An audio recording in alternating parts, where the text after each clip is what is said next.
नमस्कार, मैं हूं संजय शर्मा। आप देख रहे हैं 4 PM न्यूज़ नेटवर्क। रोज़ शो करता हूं अभय दुबे जी के साथ, जाने-माने पत्रकार एबीपी चैनल पे आप देखते रहते हैं उनको। बहुत अच्छे पत्रकार हैं, बहुत अच्छा लिखते हैं, बहुत अच्छा बोलते हैं।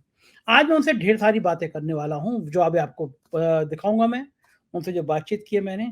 लेकिन बड़ा मज़ेदार वाक़या हुआ, दिल्ली आया हुआ था, बीजेपी के एक सांसद हैं, नाम लेना ठीक नहीं है, मेरे मित्र हैं। मुझसे बोले कि बीजेपी के आधे से ज़्यादा 80% नेता बड़े खुश हैं इस रिज़ल्ट से। मैंने चौंका, मैंने क्यों? बोले पहले ऐसा लगता था जैसे किसी स्कूल में पढ़ रहे हो। किसी मंत्री के एप्लीकेशन भी दिया हो तो डाँट पड़ जाती थी कि क्या धंधे पानी में लगे हो। बोले हम सांसद हैं यहाँ पे, रोज़ हज़ारों रुपए खर्च होते हैं, लोग देहात से आते हैं, किसी का काम किसी मंत्री से कराना होता है। लेकिन सब पे ऐसे विजिलेंस से हम बात भी नहीं कर सकते थे, अपनी आवाज़ नहीं उठा सकते थे। कम से कम अब हमारी पार्टी में सही मायनों में डेमोक्रेसी दिखाई देगी।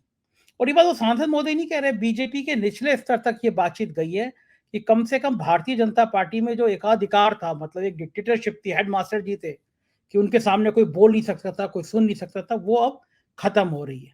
लेकिन गजब हाल है।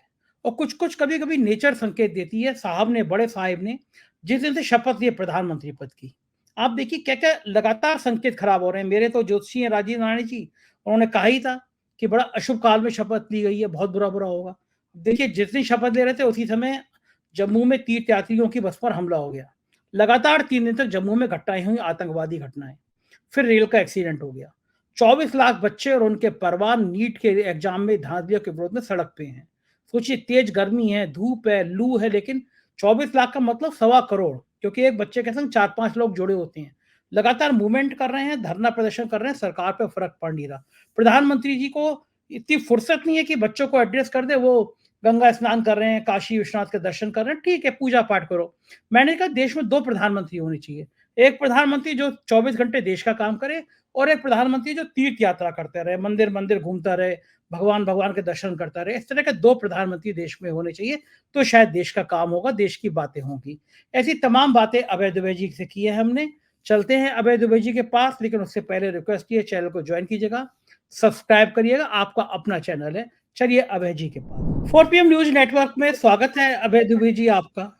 24 लाख छात्र-छात्राएँ परेशान हैं नीट के एग्ज़ाम को लेकर। सड़क पे हैं, गर्मी में धरना दे रहे हैं, नारेबाज़ी कर रहे हैं। परिजन अलग परेशान हैं उनके, उनको लग रहा है उनके बच्चों का भविष्य अंधकार में हो गया, खतरे में हो गया। 24 लाख बहुत बड़ी संख्या होती है। चाहिए था प्रधानमंत्री जी को कि आके बच्चों को आश्वासन दें, क्योंकि 24 लाख बच्चों का मतलब एक परिवार में 4 लोग हैं तो 100 सवा करोड़, 1.5 करोड़ लोग। लेकिन प्रधानमंत्री जी व्यस्त हैं, वो गंगा आरती कर रहे हैं, वो भगवान जी के दर्शन कर रहे हैं। उन्हें कोई मतलब नहीं है कि क्या देश में चल रहा है। उन्हें तीर्थ यात्रा करने, मतलब मुझे तो लगता है कि प्रधानमंत्री का 1-2 पद होने चाहिए। एक प्रधानमंत्री होना चाहिए, तीर्थयात्री प्रधानमंत्री होना चाहिए, केवल मंदिरों में दर्शन करता रहे। क्या लग रहा है इससे शर्मनाक बात हो सकती है कि 24 लाख बच्चों को कोई बताने वाला नहीं है कि उनका भविष्य क्या होगा। वो इंतज़ार कर रहे हैं, गर्मी में परेशान हैं, बेहाल हैं, और देश का सरकार कोई मतलब ही नहीं है उससे। क्या लगता है आपको, ये कोई फ़र्क पड़ता नहीं है लोगों पे क्या? देखिए, कल से ही मैं इस प्रश्न की हम लोग इस प्रश्न पर विचार कर रहे हैं विभिन्न मंचों के ऊपर। दरअसल ये 24 लाख छात्र कौन से हैं? ये वो छात्र नहीं हैं जिन्होंने पुलिस कांस्टेबल के लिए भर्ती की, ये उत्तर प्रदेश में आवेदन दिया था और उसके बाद वो पर्चे कैंसल हो गए थे। ये वो छात्र नहीं है जो कि अग्निवीर में जाते हैं। ये वो छात्र नहीं है। ये वो छात्र नहीं है जिन्होंने मध्य प्रदेश में पटवारी का इम्तिहान दिया था, लेकिन वो परीक्षा कैंसल हो गई क्योंकि उसके अंदर सब गड़बड़ियां हो गई। ये देश में सबसे ऊंचे तबके के छात्रों में से छात्र हैं। ये खुशहाल परिवारों के छात्र हैं। ये उन परिवारों के छात्र हैं जो लोग मुख्य तौर पर स्वाभाविक रूप से भारतीय जनता पार्टी के सपोर्टर होते हैं। अगर आप किसी भी सर्वे में देखें तो आप पाएंगे कि खुशहाल और अमीर परिवार जो होते हैं, खासतौर से उच्च मध्यम वर्ग के परिवार जो होते हैं, वो भाजपा, उनमें से ज्यादातर भाजपा के समर्थक होते हैं। ये वो छात्र हैं। अच्छा, जब ये व्यवस्था, जिसका के नेतृत्व बागडोर प्रधानमंत्री नरेंद्र मोदी के हाथों में है, धर्मेंद्र शिक्षा मंत्री धर्मेंद्र प्रधान के हाथों में है, जब वो इन छात्रों के भविष्य को भी सुरक्षित नहीं रख पा रहे हैं, वहां भी ईमानदारी, पारदर्शिता, ये सब सुरक्षित नहीं कर पा रहे हैं, तब आप इनसे क्या उम्मीद कर सकते हैं? आज मुझे याद आ रहा है कि जब यशवंत देशमुख की संस्था सी वोटर ने वोटरों से अपने अपने सैंपल के सदस्यों से पूछा था आपकी समस्याएं कौन हल कर सकता है, तो 50% वोटरों ने कहा था कि हमारी समस्याएं कोई हल नहीं कर सकता। कोई का मतलब था भारतीय जनता पार्टी, क्योंकि केंद्र में भी भारतीय जनता पार्टी की सरकार है और राज्यों में भी ज्यादातर जगहों में भारतीय जनता पार्टी की सरकार है। ये बिल्कुल सीधी सी बात है। अब आप धर्मेंद्र प्रधान को लीजिए, जब इस कांड का भंडा फूटा, धर्मेंद्र प्रधान ने 2 वक्तव्य दिए। दोनों वक्तव्य आपस में अंतर विरोधी कितने थे। एक उन्होंने कहा इसमें कोई गड़बड़ी नहीं हुई है, दूसरा वक्तव्य दिया उन्होंने उसी के साथ में कि दोषियों को नहीं बख्शा जाएगा। जब कोई गड़बड़ी नहीं हुई तो कोई दोषी नहीं है। सही बात है। क्या गजब के मंत्री हैं। गड़बड़ी हुई नहीं है तो दोषी कोई नहीं है, फिर आप बख्शेंगे किसको नहीं। और अगर गड़बड़ी हुई है फिर ये कहना कि दोषियों को नहीं बख्शा जाएगा, इसकी तुक क्या है। ठीक बात है। ये तो वैसी बात हुई कि लोग चुनाव हार जाते हैं फिर कहते हैं कि मैं जनता के निर्णय का सम्मान करता हूं। आपके पास विकल्प क्या है? सम्मान तो करना ही है। और कोई विकल्प है? आप ही कह सकते हैं कि नहीं, जनता के निर्णय का हम सम्मान नहीं करेंगे, सही बात, या हम आधा सम्मान करेंगे, चौथाई सम्मान करेंगे। क्या विकल्प है आपके सामने? ये देखिए, ये जिसे कहते हैं नहीं अंग्रेजी में था, incompetence of minister is legendary. जो मंत्री महोदय हैं उनकी अक्षमता जो है उसका तो कोई जवाब ही नहीं है। कोई कम से कम इस प्रकरण में निकल कर आया है कि केवल इसी प्रकरण के आधार पर उनको इस मंत्र पर उनसे ही विभाग ले लिया जाना चाहिए। उनका जो पूरा रवैया है। अच्छा, अब आप बताइए, नरेंद्र मोदी मंत्रिमंडल के एक दूसरे मंत्री हैं जिनको चाणक्य कहा जाता है, और जब उनको चाणक्य कहा जाता है तो आचार्य कौटिल्य अगर कहीं भी होंगे जो 2500 साल पहले हुए थे, वो उन्हें बड़ी खुंदक आती होगी किस व्यक्ति को चाणक्य कहा जा रहा है। अब आप देखिए, जो मणिपुर में हो रहा है, केवल वही काफी है अमित शाह से गृह मंत्रालय ले लेने के लिए। मणिपुर की विफलता नंबर 1 पर अमित शाह की विफलता है और नंबर 2 पर नरेंद्र मोदी की विफलता है। नरेंद्र मोदी की विफलता इसलिए ज्यादा बढ़ जाती है क्योंकि उन्होंने अमित शाह से विभाग लिया नहीं अभी तक। सरकार का भी कुछ नहीं किया। देखिए, चिदम्बरम ने अभी हाल ही में इंडियन एक्सप्रेस में एक लेख लिखा था जिसमें उन्होंने इस प्रश्न को रेखांकित किया था कि भाजपा के पास टैलेंट पूल बहुत कम छोटा है। इनके पास प्रतिभाशाली लोग हैं ही नहीं जो कि विभिन्न मंत्रालयों, विभिन्न जिम्मेदारियों को उठा पाए। धर्मेंद्र प्रधान और अमित शाह इसके सबूत हैं। ये दोनों प्रकरण बताते हैं ये मोदी सरकार के सर्वाधिक अक्षम मंत्रियों में से इनका नाम शीर्ष पर होना चाहिए। केवल मणिपुर की वजह से अमित शाह का पत्ता काट देना चाहिए और नीट में जो हो रहा है उसके आधार पर धर्मेंद्र प्रधान का पत्ता साफ कर देना चाहिए। लेकिन ना उनसे कुछ कहा जाएगा, ना मोदी जी बुला के ये पूछेंगे कि भाई ये क्यों हो रहा है। मोदी जी तो अपने बाबा विश्वनाथ के दर्शन करने, उनका आशीर्वाद लेने के लिए निकल गए। गोदी मीडिया में आ रहा है कि चुनाव के बाद प्रधानमंत्री पहली बार बाबा विश्वनाथ के पास गए हैं। अब वो वहां जाएंगे, उसका पूरा दिखाया जाएगा। वो सब उनकी नाटकबाजी, दिन रात ड्रामा करते रहते हैं। ये ड्रामा उनका शुरू हो जाएगा वहां पर। और हालत यह है कि मणिपुर धू-धू करके जल रहा है और 24 लाख छात्र जो कि डॉक्टरी की परीक्षा में बैठे थे, जिनके माता पिता ने कम से कम 50-50, 60-60 लाख रुपया खर्च किया होगा। बहुत से लोगों ने अपनी जमीन बेच के अपने बच्चों को पढ़ाया है, उनकी कोचिंग करवाई है और यहाँ तक उनको पहुंचाया है। उनका क्या होगा? उनमें से बहुत से लोग ओवर एज हो जाएंगे, या उन्हें अगर दोबारा परीक्षा होगी तो दोबारा उन्हें फिर से इतने पैसे खर्च करने पड़ेंगे, या उनमें से बहुतों को बिना तैयारी के इम्तिहान देना पड़ेगा। ये कोई छोटी मोटी घटना नहीं है। ये देश के शिक्षा मंत्री और मणिपुर की घटना, देश के गृह मंत्री, उनकी जो क्षमताएं हैं उन क्षमताओं के ऊपर एक जबरदस्त विपरीत टिप्पणी है। और ये पूरे देश के सामने साफ है, पूरे मीडिया के सामने साफ है, सबके सामने साफ है। अच्छा, ये प्रधानमंत्री तो गए होंगे बाबा विश्वनाथ मंदिर में, तो क्या मांगा होगा बाबा विश्वनाथ से? ये पूछा होगा कि मैं तो इतना सेवक था उन्होंने कुछ भी मांगा हो, बाबा विश्वनाथ का उन्हें आशीर्वाद नहीं मिला होगा, मुझे पक्का यकीन है। मेरे ख्याल से ये मांगा होगा कि मैं तो आपका इतना बड़ा भक्त था, तब भी मैं हारते हारते बचा। इतिहास के पन्नों में दर्ज हो गया कि मैं देश का दूसरा ऐसा प्रधानमंत्री हूँ जो प्रधानमंत्री रह के इतने कम वोटों से जीता। पहले चंद्रशेखर थे और दूसरे ये हैं। इनका नाम तो ऊपर से लिखाने में मामला मारता है, लेकिन ये दूसरे ऐसे प्रधानमंत्री हैं जो इतने कम वोटों से जीते। 2-3 राउंड में तो हार रहे थे। तो बाबा देखिए, विश्वनाथ नरेंद्र मोदी को भी पता है कि बाबा विश्वनाथ उन्हें अपना आशीर्वाद नहीं देंगे, ना उन्हें कभी दिया है, वरना उनकी ये ऐसी दुर्गति नहीं होती लोकसभा चुनाव में। लेकिन उनको असल में, क्योंकि हर चीज को वो एक तरह का राजनीतिक, हर चीज को फोटो अपॉर्चुनिटी और राजनीतिक ड्रामा में बदल देते हैं। अब उनको बहुत, जब से चुनाव हुआ है इस प्रकार का कोई नाटक नहीं हुआ था, अब वो नाटक करने के लिए वहां चले गए हैं। भाई उन्हें देखना चाहिए ना कि इस वक्त देश में हालात क्या है। देश के हालात तो बहुत बुरे हैं।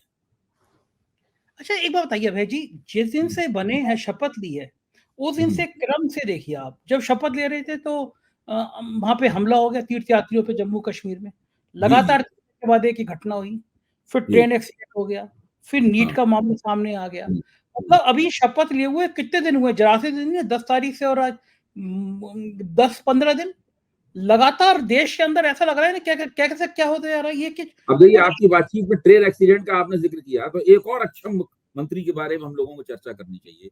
उनका नाम है अश्विनी वैष्णव।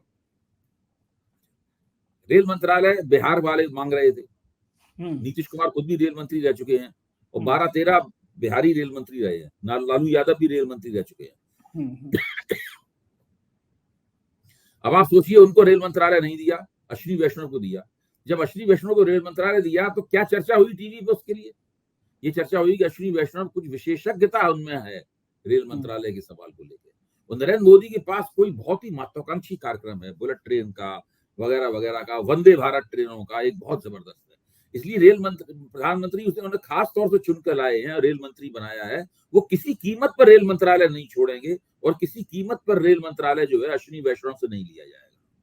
यही सब बातें तो कहीं यही थी, कहीं नहीं, यही बातें कहीं गई थी। अब आप बुलेट ट्रेन चलाएंगे तब बाद में चलाएंगे, आपकी वंदे भारत ट्रेनें कब चलेंगी, कैसी चलेंगी, कितनी कामयाब होंगी, बात की बात है। पहली जरूरत है रेल सुरक्षा। रेल सुरक्षा मुहैया कराने में अश्विनी वैष्णव पूरी तरह नाकाम रहे हैं। इससे पहले उड़ीसा में बहुत बड़ी रेल दुर्घटना हो चुकी है, उससे पहले आंध्र प्रदेश में बहुत बड़ी रेल दुर्घटना हो चुकी है। ये अश्विनी वैष्णव की देखरेख में सारे काम हुए हैं। और अश्विनी वैष्णव कब से रेल मंत्री बने? वो अभी जब 18वीं लोकसभा के लिए मंत्रिमंडल बना तब नहीं बने, 2021 से रेल मंत्री हैं वो। इसी तरह धर्मेंद्र प्रधान 2021 से शिक्षा मंत्री हैं। इन लोगों को आप देखिए, ये 3.5 साल से ज्यादा का समय हो गया है इन विभागों को संभालते हुए, तब इनकी हालत है। देखिए, नरेंद्र मोदी के ये तमाम मंत्री जो हैं वो निहायत ही अक्षम है। भाई क्या आखिरकार किसी आदमी को मंत्री बनाए रखने के पीछे क्या कारण होना चाहिए? होशियार होना चाहिए। नहीं, कोई पहली शर्त क्या होनी चाहिए? विभाग को बेहतर तरीके से, रेल मंत्री है तो पहली शर्त ये होनी चाहिए कि भाई आपके मंत्रालय के लिए जो सर्वाधिक प्राथमिकता की चीज है, आप वो काम कम से कम करें। हाँ, दुर्घटना नहीं होनी चाहिए। के लिए यह है कि सारे देश में जो परीक्षाएं होती हैं उन परीक्षाओं का ढांचा दुरुस्त करें, नहीं कर रहे। अमित शाह के लिए पहला काम यह है कि उनके एक राज्य में लगातार धू करके हिंसा की, आगजनी की, आग न जले, लगातार चल रही है। अश्विनी वैष्णव के लिए पहला काम यह है कि रेलों की सुरक्षा हो, उनकी दुर्घटनाएं ना हो, नहीं हो रहा है। बिल्कुल सही बात है। जरा राजनीति की बात कर लें। ये मोहन भागवत की और योगी आदित्यनाथ की मुलाकात एक रहस्यमयी चुप्पी हो गई है, और मजेदार खबरें आ रही हैं। एक अखबार छापता है मुलाकात हुई, दूसरा अखबार कहता चाहता है नहीं मुलाकात हुई। अब पूरा तंत्र इस बात पे जोर लगाने में डूबा है मुलाकात नहीं हुई। ये ना तो मोहन भागवत बता रहे हैं, संघ बता देता है, वो इतनी बातें होती है, ना योगी आदित्यनाथ बता रहे हैं।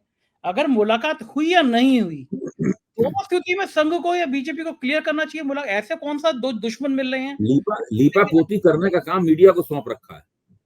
अच्छा, एक छापे की मुलाकात हुई और एक छापे नहीं मुलाकात हुई। ये लीपापोती करने का काम मीडिया को सौंप रखा है। मुलाकात हुई है। देखिए, अगर मुलाकात नहीं होती तो इंडियन एक्सप्रेस एक गंभीर अखबार है, उसने अभी तक उसका खंडन छाप दिया होता। ठीक बात है, बिल्कुल सही बात। लेकिन ऐसा कुछ नहीं हुआ है, मुलाकात हुई है। और मुलाकात अगर नहीं हुई होती तो संघ परिवार की तरफ से ये बात आ जाती कि भाई कोई मुलाकात नहीं हुई। वो लोग हमेशा वो ऐसी बात को हवा में रखा जाता है, हमेशा लटकाए रखा जाता है कि लोग उसमें कयासबाजी करते रहे। तो उसका जो प्रभाव, जो उसका राजनीतिक प्रभाव डालना था, वो राजनीतिक प्रभाव डाल दिया। जो नरेंद्र मोदी की लॉबी है संघ परिवार में, उस लॉबी को संदेश जाना था कि देखिए हमने बातचीत कर ली है।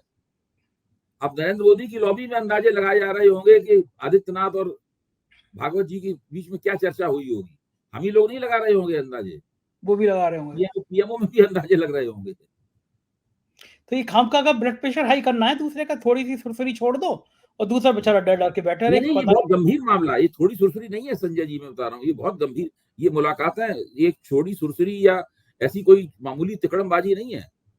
देखिए, इन मुलाकातों के पीछे उत्तर प्रदेश की राजनीति का भविष्य है, उत्तर प्रदेश की और भारतीय जनता पार्टी का किस तरह पुनर्गठन होगा वो सवाल इसमें है। तो भारतीय जनता पार्टी का कौन अध्यक्ष होगा, उत्तर प्रदेश में अभी अमित शाह की तरफ से योगी आदित्यनाथ के ऊपर कौन कौन से दबाव डाले जाने वाले हैं, इसमें वो सब आकलन किया गया होगा। तो ये बहुत महत्वपूर्ण मुलाकात है और इसके परिणाम थोड़े दिनों बाद स्पष्ट होकर हम लोगों के सामने आएंगे। देखिए, बहुत से ऐसे लोग हैं जो मोदी के समर्थक हैं, वो संघ परिवार को पसंद नहीं करते। मोदी के आने से एक नई किस्म के लोग, नई किस्म का एक गुट तैयार हुआ है, जो हिंदुत्ववादी हैं, मुसलमान विरोधी हैं, लेकिन वो राष्ट्रीय स्वयंसेवक संघ को मानते हैं कि ये लोग राजनीति में नाजायज हस्तक्षेप करते हैं। ऐसे लोग मीडिया की टिप्पणीकार भी हैं, वो हमेशा कहते रहते हैं कि संघ परिवार तो सेल्फ गोल करने में माहिर है, राष्ट्रीय स्वयंसेवक संघ ये सब करता रहता है सेल्फ गोल। मोहन भागवत की बातों को बड़े व्यंग से और तिरस्कार से वो देखते हैं और इस प्रकार की बातें कर। नरेंद्र मोदी का नाम आते ही तुरंत भोला को मजीरा लेके भजन कीर्तन में लग जाते हैं। तो ये उनका रहता है। तो ये तमाम लोग कह रहे हैं कि ये जो सब कुछ हो रहा है, ये मोहन भागवत को नहीं करना चाहिए था। एक तो ये पूरी मोदी बनाम संघ की जो गुटबाजी है, और आप कह सकते हैं कि मोदी, भागवत और आदित्यनाथ का जो त्रिकोण है, मतलब ये त्रिकोण इस वक्त भारतीय राजनीति का सबसे दिलचस्प त्रिकोण है। ये बात तो सही है। पूर्वांचल से एक बीजेपी के सांसद आते हैं, मेरे मित्र हैं, नाम लेना ठीक नहीं, आज मैं मिला था उनसे, दिल्ली आया था, तो उनका कहना ये था कि संजय जी, गजब की बात तो ये है कि भारतीय जनता पार्टी के 90% नेता खुश हैं कि रिजल्ट इस तरह का आया। बोले हम लोगों की हैसियत मतलब ऐसी थी कि हम लोगों के मुंह से आवाज ही नहीं निकल सकती थी। पहले भी मुझसे एक बीजेपी एमपी कह चुकी है कि एक एप्लीकेशन किसी मंत्री को दे आओ तो डांट पड़ जाती है कि तुम के दूसरे मंत्रालय में दखल दे रहे हो। बोले लगता ही नहीं था, सांसद है, चपरासी हैं। बोले अब कम से कम हिम्मत होगी, अब भाजपा संसदीय दल की बैठक होगी। लेकिन अभय जी, बीजेपी संसदीय दल की बैठक क्यों नहीं हुई? मतलब क्या डर है इसमें? ऐसा का डर है कि संसदीय दल की बैठक में कुछ एमपी बोलने के लिए खड़े हो जाएंगे कि भाई मोदी तो जी कम हम से कम मेरे पास जो जानकारियां आई हैं वो तो इसी तरफ इशारा करती हैं कि अगर भारतीय जनता पार्टी संसदीय दल की बैठक होती तो उस बैठक में कुछ लोग खड़े होकर कुछ सवाल उठा सकते थे, ऐसे सवाल उठा सकते थे जिससे प्रधानमंत्री असहज हो जाते और उन सवालों का उन्हें जवाब देना पड़ता। जब जवाब देना पड़ता तो फिर वो एक खबर बनती तो भारतीय जनता पार्टी के अंदर जो इस चुनाव परिणाम के प्रति जो भावनाएं हैं और जिस प्रकार से लोग सोच रहे हैं, वो पूरी मानसिकता, वो पूरा मानस, पूरा सोच जो है वो निकल के बाहर आता और वो भाजपा के लिए बहुत नुकसानदेह होता। नरेंद्र मोदी उसके नेता बन जाते। मैं ये नहीं कह रहा हूं नरेंद्र मोदी, यहाँ ये मांग की जाती कि ये अब नया बंदा खड़ा हो रहा है, नरेंद्र मोदी उनके बीच में चुनाव होना चाहिए। अभी इस हद तक बात नहीं गई थी, 30-40 सीटें और कम हो जाती तो बात इस हद तक भी चली जाती। नरेंद्र मोदी को नेता बनने के लिए तो चुनाव लड़ना पड़ जाता भारतीय भाजपा संसदीय दल का। तो आपको याद होगा क्या कहा था सुब्रमण्यम स्वामी ने कहा था कि भाजपा की 235 सीटें आएंगी और नरेंद्र मोदी प्रधानमंत्री नहीं बनेंगे। यही तो उन्होंने कहा था। तो 200 तो मैं समझता हूं कि अभी 240 आई हैं और अगर 20-25 सीटें और कम हो जाती तो वास्तव में यही स्थिति बन जाती। तो अच्छा, अब क्या उतना आतंक रहेगा? बीजेपी के एमपी उतना डरेंगे? मंत्री डरेंगे? गडकरी, राजनाथ सिंह डर में बैठे खड़े होंगे? देखिए, ये सब चीजें बहुत सावधानी से की जाती हैं। भारतीय जनता पार्टी सत्ता में है और उसके पास 240 सांसद हैं। ये कोई भी, मैं बार बार इस बात कहता हूं, ये कोई भी नहीं चाहेगा कि वो खुलेआम सड़क पे निकलकर नरेंद्र मोदी की खिंचाई करने लगे, उन्हें चुनौतियां देने लगे और कहने लगे कि आजा बाहर निकल, हम तो ये देख लेंगे। मतलब इस प्रकार की जो बात होती है, इस प्रकार की बात नहीं होगी। ना ऐसा होगा कि नरेंद्र मोदी भाषण दे रहे हो, बीच में उनकी हूटिंग होने लगे। अभी वो नौबत नहीं आई है। वो नौबत जब आएगी उससे पहले नरेंद्र मोदी भाषण देना ही बंद कर देंगे। तो ये स्थिति है। तो अभी लेकिन लोगों के अंदर सवाल हैं और वो सवाल विभिन्न रूप से लोग अपने आप से भी पूछ रहे हैं, दूसरों से भी पूछ रहे हैं। ऊपर से प्रवक्ता लोग कुछ भी कहते रहे हैं, लेकिन भाजपा के अंदर जो है ना, वो तो बहुत बेचैनी है और होनी भी चाहिए। एक अगर मान लीजिए हरियाणा और महाराष्ट्र, मैं झारखंड की बात भी नहीं कर रहा, ये 2 राष्ट्र जो इस समय हारते हुए नजर आ रहे हैं बीजेपी के, अगर वास्तव में हार गए तो प्रधानमंत्री जी के क्या हाल हो जाएगा, फिर क्या स्तर रह जाएगा? झारखंड जीतना भी बहुत मुश्किल है। हम्म, देखिए, झारखंड जीतना भी बहुत मुश्किल है, क्योंकि झारखंड में जो आदिवासियों वाला हिस्सा है वो बिल्कुल बेहाल पड़ा हुआ है। अब सीता सोरेन का क्या हुआ?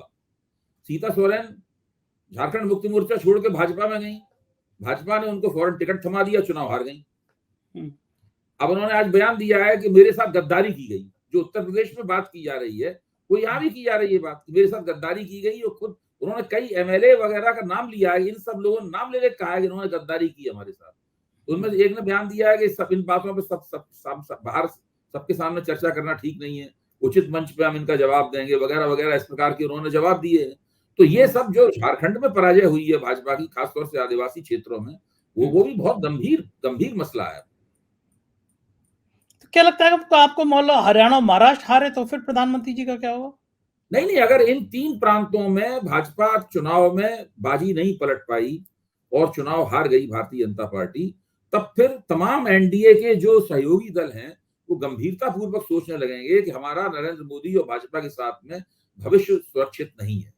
अब उन्हें फिर वो दूसरी जगह देखने लगेंगे। सब कांग्रेस के साथ में अपने जैसे कहते हैं ना कि अपना पुल बना लेंगे और वहां से फीलर्स उनके लिए आने शुरू हो जाएंगे, सारा कुछ शुरू हो जाएगा। सब लोग इन 3 विधानसभा, क्यों उन्हें पता है कि दिल्ली के चुनाव में भाजपा को जीतना नहीं है, उन्हें पता है कि बिहार में भाजपा के लिए बहुत मुश्किल है। पिछली बारी देखिए तेजस्वी यादव सबसे बड़े दल के रूप में उभरे थे और भाजपा चुनाव हारते हारते तेजस्वी यादव चुनाव जीतते जीतते रह गए थे। इस बार तो वहां पे जीत ना दिल्ली में उनके लिए कोई संभावनाएं मुखर हैं, न बिहार में संभावनाएं मुखर हैं, न महाराष्ट्र में संभावनाएं मुखर हैं, न हरियाणा में है। तो ये भारतीय जनता पार्टी का दुर्भाग्य है कि जिन 5 प्रांतों में अगले साल के आखिर तक चुनाव होने वाले हैं, उन 5 प्रांतों में उसकी स्थिति आज की तारीख में देखें तो बिल्कुल कमजोर कही जा सकती है। अबे जी, हरियाणा, महाराष्ट्र, झारखंड में चेहरा कौन होगा? अब तक तो मोदी जी का चेहरा जीत की गारंटी माना जाता था, लेकिन महाराष्ट्र में तो मोदी जी के चेहरे पे अगर लड़ लिया तो हार तय है। मतलब वहां पे तो मुझे तो लगता है कि मोदी जी अपने चेहरे पे ही, देखिए, नेता बनाने के लिए समय नहीं है इनके पास। अगर बिहार में इनके पास कोई नेता होता, सुशील मोदी कुछ नेता थे, वो रहे नहीं। अब उनका दुर्भाग्य से, भाजपा के दुर्भाग्य से देहांत हो गया। तो भाजपा के पास बिहार में कोई नेता है नहीं, हरियाणा में कोई नेता है नहीं। मनोहर लाल खट्टर को 9 साल तक मुख्यमंत्री बनाए रखा गया, वो नेता नहीं बन पाए। उन्होंने हरियाणा में भाजपा की लुटिया दबोरी, जबरदस्त एंटी इनकम्बेंसी पैदा की। अब उनको केंद्र में ले गए हैं। उनको जो नसीब सिंह सैनी है, वो उनको तो उनकी बिरादरी के लोगों को छोड़ के कोई उनको अहमियत नहीं देता। नसीब सिंह सैनी, भाजपा के पास हरियाणा में कोई नेता नहीं है, भाजपा के पास बिहार में कोई नेता नहीं है। महाराष्ट्र में फडणवीस की स्थिति आप देख सकते हैं कि जो चमक उनमें किसी जमाने में हुआ करती है, उसके मुकाबले आजकल बिल्कुल वो फीके नजर आ रहे हैं। अभी लोकसभा चुनाव की हार पर उन्होंने इस्तीफा देने की भी पेशकश की थी। तो काफी खराब हालत है इन लोगों की। और झारखंड में आप देखिए, झारखंड में बाबूलाल मरांडी को भाजपा ने दोबारा उनका पुनर्वास किया है। तो भाजपा छोड़ दी थी उन्होंने एक बार बीच में। तो जो उन्होंने पुनर्वास की, बाबूलाल मरांडी और भाजपा के कार्यकर्ताओं के बीच में काफी अंतराल है, बहुत गहरा। मैं तो देख नहीं पाया था, लेकिन मेरे एक मित्र ने आज बताया कि टेलीग्राफ में शायद कोई ऐसी खबर छपी है। मैं देख नहीं पाया हूँ, पुष्ट भी नहीं है छपी या नहीं छपी है, लेकिन उसने बताया खबर छपी है कि स्मृति ईरानी भारतीय जनता पार्टी की अगली राष्ट्रीय अध्यक्ष हो सकती हैं। ऐसी चर्चा चल रही है। वाह, क्या कहना है। फिर तो हम सब लोगों को स्मृति ईरानी की आराधना करनी पड़ेगी और साथ में नरेंद्र मोदी की और अमित शाह की जो विजडम है, उनकी जो रणनीतिक बुद्धि है, उसको हमें मानपत्र भेंट करना पड़ेगा सार्वजनिक रूप से। जरूर बना देना चाहिए। मैं तो चाहता हूं कि स्मृति ईरानी को भाजपा का अध्यक्ष बना दें। अगर बन गई तो क्या नहीं जी, हम दोनों को इस प्रस्ताव का समर्थन करना चाहिए। मैं ये प्रस्ताव मूव करता हूं, आप इसका समर्थन कीजिए, अनुमोदन कीजिए आप इसका। क्या होगा बीजेपी? आप कहिए तो ये प्रस्ताव 4 PM के मंच पर औपचारिक रूप से पेश कर दूं और आप इसका अनुमोदन कर दीजिए, ताकि स्मृति ईरानी भारतीय जनता पार्टी की अध्यक्ष बन जाए। अच्छा, आपको क्या लगता है अगर बन गई बाय द वे बन गई, तो फिर क्या संदेश, क्या होगा फिर? वो भाजपा को 7वें आसमान पे ले जाएंगी, फिर भाजपा पृथ्वी पर नहीं रहेगी। लग क्या रहा है कि राष्ट्रीय अध्यक्ष कब तक तय हो पाएगा? मतलब क्या इसी उधेड़-बुन में फंसा रहेगा? गडकरी, शिवराज सिंह चौहान हो सकते हैं? वो नहीं होंगे, वो राष्ट्रीय स्वयंसेवक संघ कोई नया नाम लेके आएगा। क्या पिछड़ी जाति या दलित जाति का आएगा? क्योंकि बड़ा पिछड़े और दलित कोई भी दलित भी हो सकता है, कोई नया नाम लेके आएगा। देखिए गडकरी को जब अध्यक्ष बनाया गया था तो कोई उनको नहीं जानता था, कम से कम महाराष्ट्र के बाहर, नागपुर के बाहर वहां लोग जानते होंगे, लेकिन बाहर कोई नहीं जानता। हम लोग तो, मैंने तो नाम ही नहीं सुना था उनका। उत्तर तो प्रदेश में कोई नए व्यक्ति को लाया जाएगा और एक ऐसे व्यक्ति को लाया जाएगा। संघ चाहेगा कि धीरे धीरे फिर वो भाजपा के अध्यक्ष पद से धीरे धीरे करके वो नरेंद्र मोदी के विकल्प के रूप में स्थापित हो। संघ एक ऐसे व्यक्ति को लाएगा जो अब मान लीजिए नरेंद्र मोदी तीसरी बार हो गए हैं प्रधानमंत्री। 2029 में वो तकरीबन, उनकी उम्र कितनी होगी, 78-79 साल होगी उनकी उम्र नरेंद्र मोदी की। और ये गठजोड़ सरकार है, तब तक पता नहीं जनमानस का मूड क्या बने क्या नहीं बने, कौन जानता है। अभी नरेंद्र मोदी की लोकप्रियता का ग्राफ लगातार गिर रहा है, उसके सबूत मिल रहे हैं उनकी लोकप्रियता गिरने, उनका ब्रांड, उसके ब्रांड का क्षय हो गया है, उनकी चमक चली गई है उनके ब्रांड की। तो 2000 जब वो 78-79 साल के होंगे तब क्या स्थिति बनेगी, उनके स्वास्थ्य की क्या स्थिति होगी। तो कोई ना कोई वैकल्पिक नेता चाहिए कि नहीं चाहिए। और ये दूसरे नेता भी तब तक बहुत उम्र के हो चुके होंगे। राजनाथ सिंह जी शायद 1 आध साल बड़े ही होंगे नरेंद्र मोदी से। गडकरी समवयस्क हैं, वो भी उसी उम्र के होंगे। गडकरी का स्वास्थ्य वैसे भी ठीक नहीं रहता है, तो उनको नए नेताओं की जरूरत है। एक बड़े अखबार, एक बहुत प्रतिष्ठित एजेंसी ने सर्वे किया था, उसमें देखा था यूपी में राहुल गांधी 4-5-6% ज्यादा थे प्रधानमंत्री के लिए लोगों की पसंद मोदी के मुकाबले में।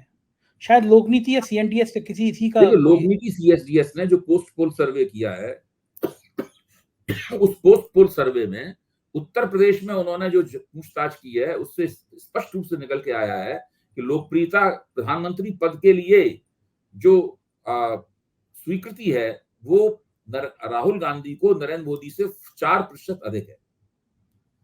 बिल्कुल मामला पलट गया है। पहले नरेंद्र मोदी बहुत आगे थे, वो 65% के आसपास हुआ करते थे, राहुल गांधी 25 और 30 के बीच में हुआ करते थे। 20-25% का फर्क था। लेकिन पूरे चुनाव के दौरान और अब आके बिल्कुल हालात वहां पे बदल गए। इसीलिए देखिए ना कोई भी भारतीय जनता पार्टी का व्यक्ति राहुल गांधी के खिलाफ बोलना बंद कर दिया है इन लोगों। मैंने तो कई दिन से राहुल गांधी के खिलाफ कोई वक्तव्य नहीं सुना है। बड़ा खतरनाक संकेत है ये तो जी, बड़ा खतरनाक संकेत है बीजेपी के लिए। नहीं, बीजेपी को सबसे पहले तो राष्ट्रीय स्वयंसेवक संघ से अपने संबंधों को पुनर्परिभाषित करना होगा, या संघ को भाजपा के साथ अपने संबंधों को फिर से परिभाषित करना होगा, भारतीय जनता पार्टी का पुनर्गठन करना होगा। और इन तमाम कामों में 6 महीने से ज्यादा का समय लगेगा। ठीक बात है। तब तक और इन 6 महीने ज्यादा के समय में भारतीय जनता पार्टी लगातार और उनके प्रवक्तागण सब लोग लगातार सिटपिटाई हुए रहेंगे। सही बात है। पता नहीं कब क्या रूप हो जाए, कहां सामने चीजें आ जाए। पता नहीं भाई। देखिए, जब कोई पार्टी फ्लक्स में होती है, यानी लगातार उसमें उतार चढ़ाव हो रहा है, कुछ भी निश्चित नहीं है।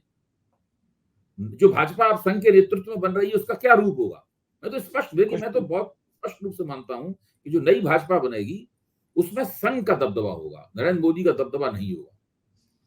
नरेंद्र मोदी का दबदबा सरकार पर हो सकता है, पार्टी पे नहीं होगा दबदबा। पार्टी को जिस तरह उन्होंने अपनी सत्ता के औजार के रूप में बना लिया था, तो नए सिरे से ढाल लिया था, वो सब नहीं रह जाएगा। बिल्कुल ठीक बात है अभय जी। और नई भाजपा जब बनेगी तो उसमें प्रवक्ता भी सब बदलेंगे। जो प्रवक्ता भी आप दिखाई पड़ रहे हैं, इनमें से बहुत से प्रवक्ता अभी मोदी कीर्तन कर रहे हैं, ये सब बदल जाएगा, आप देख लेना इनका समय। और ये संघ विचारक के तौर पर लोग पेश किए जाते हैं टीवी के ऊपर, इन सब लोगों के चेहरे भी बदलेंगे, काफी कुछ बदलेगा। लेकिन ऐसा नहीं है कल की तारीख बदल जाएगा, लेकिन समय लगेगा बदलने का, लेकिन बदलेगा जरूर। अच्छा, ये गोदी मीडिया के एंकर और एंकरनिया जो हैं, इनके चेहरे कब बदलेंगे? ये इनका संघ परिवार संघ का इनके ऊपर कोई वो नहीं है। ये तो तब बदलेंगे जब इनके मालिक लोग बदलेंगे। भाई, आप क्या समझते हैं कि क्या आज तक में अरुण पुरी साहब नहीं चाहेंगे तब भी वहां के एंकर वही भाषा बोलते रहेंगे जो भाषा आज बोल रहे हैं? तुरंत 1 सेकंड में बदल जाएंगे। नहीं बदलेंगे तो उनकी नौकरी बदल जाएगी। सही बात है, बिल्कुल सही बात है, बिल्कुल ठीक बात है। और आने वाले समय में हम इंतजार करते रहेंगे। बहुत बहुत शुक्रिया अभय जी, इतनी बढ़िया जानकारी देने के लिए, आभार। तो ये थे अभय दुबे जी और आप सुन रहे थे इनके साथ हमारा संवाद। मुझको यकीन है चर्चा आपको पसंद आई होगी। चैनल को सब्सक्राइब करिएगा, ज्वाइन करिएगा। शुक्रिया, थैंक यू।